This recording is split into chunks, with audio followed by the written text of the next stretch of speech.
More than 2 years of development and the sinking city is slowly approaching its release. There is still a lot of work lying ahead, but the hardest part is certainly behind us. Now we feel it's finally time to start showing some gameplay to the public. Luckily, we have a few great opportunities to do it, with gaming events like GDC and EGX Rest being right around the corner.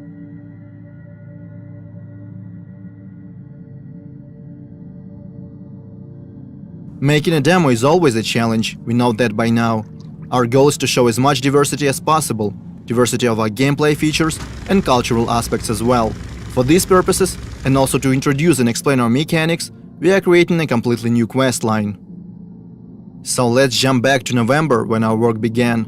Our narration team comes up with a story of a missing person. Depends on the kind of job that you're offering. My husband, Harry Evans, has disappeared. It ties together our gameplay features as well as that Lovecraftian lore.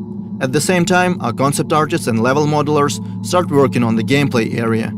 The quest is designed to take the player across different city districts: Rich, Poor, the Harbor Zone and the others.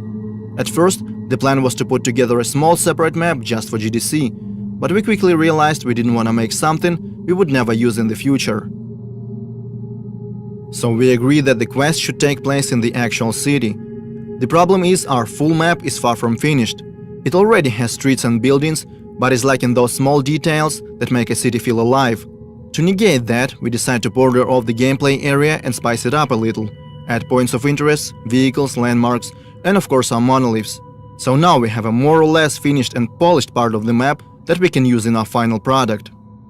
Things are going smoothly. Obviously, different bugs and glitches keep popping up like crazy. Sometimes the hero wears two hats, sometimes a floating object stop being floaty, and don't get me started on strange collisions. But we always manage to fix them in no time. However, there is one big problem that we have struggled to sort out for months: lighting. In our previous demo we used static light maps and baked them into the textures.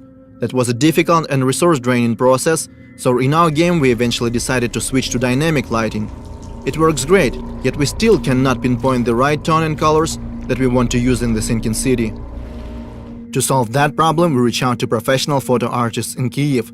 They help our team find the right color scheme, inspired by the works of Caspar David Friedrich, James McNeill Whistler, Gregory Crutzen, and other prominent masters in their fields. Also, during our numerous playtests, we realized something. Our quest line is intriguing, but very linear.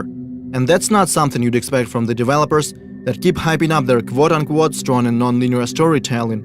So our writers put together an alternative ending. I guess you could call it a good ending, available only for the most observant investigators. There is something else that requires a lot of effort to produce. Our intro cutscene is supposed to be the very first thing that people will see.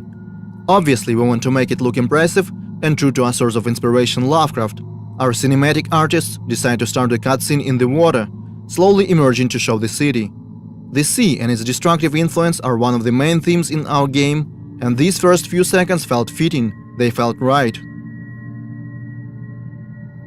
There is a whole lot of work being done in the meantime. Our animation specialists are working on making those characters and objects move realistically.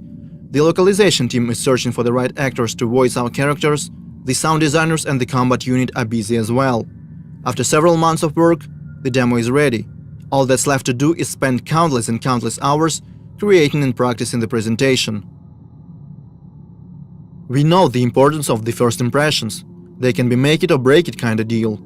We might find thousands of new fans or go completely unnoticed.